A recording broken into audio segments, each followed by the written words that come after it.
Lo que estás a punto de escuchar no es una noticia más sobre Cuba, ni un déjà vu de la Guerra Fría. Es la historia de cómo Moscú ha decidido desafiar frontalmente a Washington en su propio hemisferio, y cómo Estados Unidos, otra vez, está reaccionando tarde, confiado en una hegemonía que ya no existe. Mientras los medios tradicionales reducen todo a imágenes de barcos entrando en el puerto de La Habana, lo que está ocurriendo debajo de la superficie es mucho más profundo. Es un rediseño completo del equilibrio de poder en el Caribe. Soy Javier Montoya, y en los próximos minutos voy a mostrarte por qué Rusia ya no solo visita Cuba, sino que se está posicionando como su protector estratégico, con acuerdos militares de largo plazo, presencia naval recurrente y una narrativa política que desafía directamente la autoridad de Estados Unidos en la región. Y te adelanto algo. Si creías que la crisis de los misiles de Cuba era un capítulo cerrado de los libros de historia, vas a tener que reescribir mentalmente ese capítulo. Mientras lees estas palabras, el eje Moscú-La Habana se está sellando con tinta militar y geopolítica. En octubre de 2025, la Cámara Alta de Rusia ratificó un nuevo acuerdo de cooperación militar con Cuba, un pacto firmado en marzo de ese año en La Habana y en Moscú, que establece las bases legales para definir objetivos, áreas y formas de cooperación militar entre ambos países. No es un simple memorando protocolar.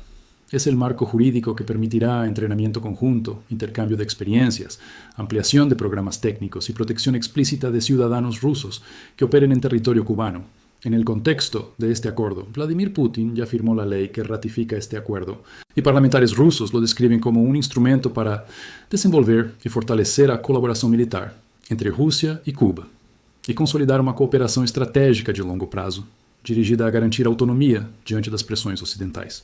Traduzindo, Moscou está institucionalizando uma presença militar duradoura em Cuba, com amparo jurídico, planejamento de longo prazo e discurso político anti-sanciones claramente alinhado com a narrativa cubana de resistência ao embargo dos Ekers-Mairwa. Si valoras entender estas piezas del tablero antes de que exploten en los titulares mainstream, suscríbete ahora mismo al canal y activa la campanita. Lo que vas a escuchar aquí no son slogans, son los documentos, las maniobras y las decisiones que están reconfigurando el Caribe. Y te aseguro, cuando veas el cuadro completo, nunca más vas a escuchar visita de buques rusos a Cuba como una simple nota de color. Retrocedamos un poco para entender cómo llegamos a este punto de desafío frontal. Junio de 2024. 4 buques rusos, incluyendo la fragata Admiral Gorshkov, uno de los navíos más avanzados de la Marina rusa, y el submarino nuclear Kazan, entran en el puerto de La Habana con salva de 21 cañonazos correspondidos por artillería costera cubana. El gesto es coreografiado para las cámaras, pero el mensaje es inequívoco. Moscú puede desplegar activos de alta tecnología militar a menos de 150 kilómetros de la Florida, cuando quiera, como quiera. Mientras los barcos cruzaban el Atlántico, aviones de patrulla P-8 estadounidenses destructores como el USS Donald Cook y el USS Truxtun, y el buque de la Guardia Costera USCGC Stone lo seguían paso a paso rastreando maniobras, rutas y capacidades. El Comando Sur reconoció públicamente que monitorea de cerca estos movimientos, pero al mismo tiempo intentó tranquilizar, diciendo que tales visitas no son una sorpresa y que Rusia tiene una larga historia de escalas en puertos cubanos. Analistas militares, sin embargo, fueron menos diplomáticos. Uno de ellos, del Hudson Institute, definió la misión como un mensaje de amenaza a Estados Unidos, un recordatorio de que Moscú puede amenazar el territorio estadounidense, tanto como Washington proyecta poder militar en Ucrania.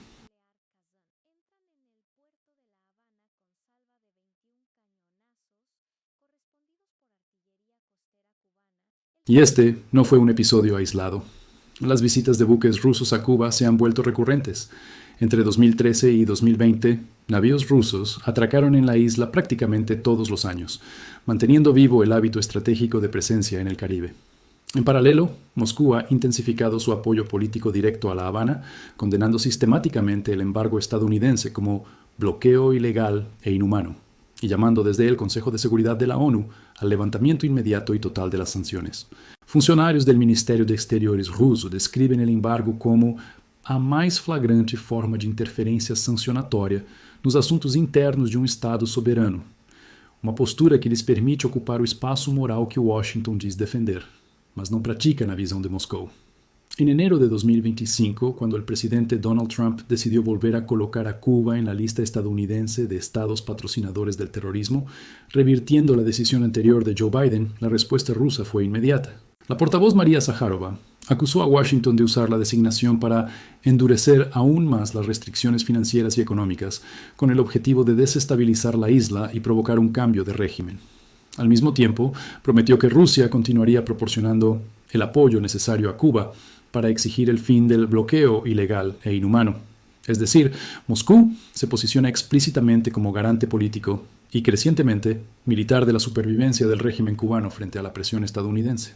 Mientras tanto, la crisis económica en Cuba se agrava. Analistas regionales describen la situación como una de las peores en décadas, con escasez de alimentos, apagones y protestas localizadas, contexto en el cual el apoyo ruso no es solo simbólico, sino una tabla de salvación concreta. En 2023 y 2024, Rusia amplió créditos, reestructuró deudas, envió derivados de petróleo y profundizó proyectos de cooperación energética para ayudar a estabilizar el sistema eléctrico cubano. En julio, el ministro de Exteriores Sergei Lavrov declaró en La Habana que Moscú fortalecería sus relaciones con Cuba no solo con métodos morales o políticos, sino mediante proyectos económicos que hagan la economía de la isla más sostenible frente a los ataques externos. Detrás de ese lenguaje diplomático hay una estrategia clara: convertir a Cuba en un socio estructural de Rusia en el hemisferio occidental, reforzando su resiliencia frente a sanciones, al mismo tiempo que se crea una plataforma estable para la proyección de poder ruso mucho más cerca del territorio estadounidense, de lo que Washington considera aceptable. Si todavía no te has suscrito, hazlo ahora. Lo que estás viendo es el patrón que los medios te muestran por partes, pero nunca conectan. Visitas navales por un lado, acuerdos económicos por otro, declaraciones en la ONU por separado. Aquí estás viendo el cuadro completo. Activa las notificaciones porque en el próximo video voy a diseccionar la respuesta real, no la oficial, del Pentágono a esta nueva arquitectura Moscú-La Habana.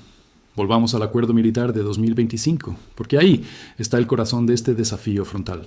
El documento, según la agencia TASS y análisis posteriores, es un pacto marco estratégico diseñado para facilitar el desarrollo y fortalecimiento de la cooperación militar e instituir una base legal para futuros acuerdos sectoriales específicos.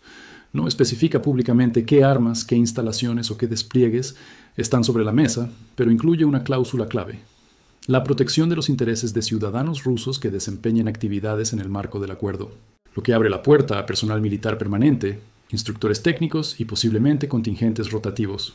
El Senado ruso destaca que el tratado formaliza troca de experiencias, treinamento conjunto y ampliación de programas técnicos entre las Fuerzas Armadas de los dos países. Eso puede significar desde ejercicios navales compartidos en aguas cubanas hasta entrenamiento de fuerzas especiales, pasando por cooperación en ciberdefensa, guerra electrónica y vigilancia marítima. La lógica es clara. Cuanto más se integren operativamente las Fuerzas Armadas de Rusia y Cuba, más alto será el costo político y militar de cualquier intento estadounidense de intensificar la presión o contemplar opciones más agresivas. Pero Moscú no juega solo en el terreno militar duro. Simultáneamente, promueve un discurso de orden mundial policéntrica, en el que Cuba es presentada como un socio clave en la construcción de un sistema internacional alternativo al liderazgo estadounidense.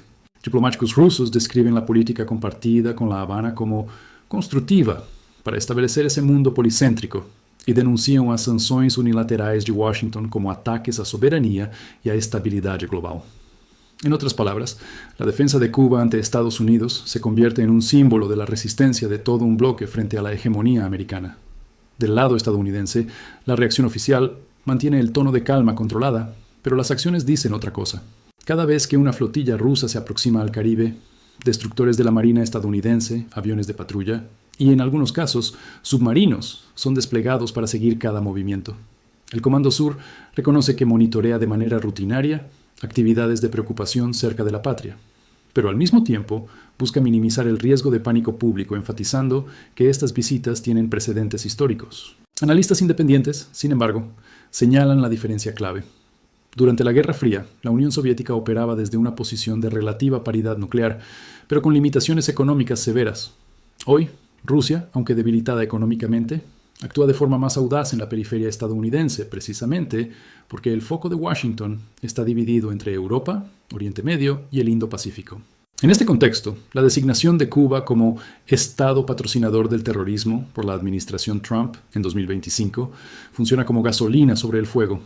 El movimiento no solo reimpone restricciones financieras más duras, dificultando aún más la ya frágil economía cubana, sino que empuja a La Habana aún más en los brazos de Moscú, que se presenta como el socio que defiende a Cuba en foros internacionales y le ofrece alternativas económicas y militares frente al bloqueo.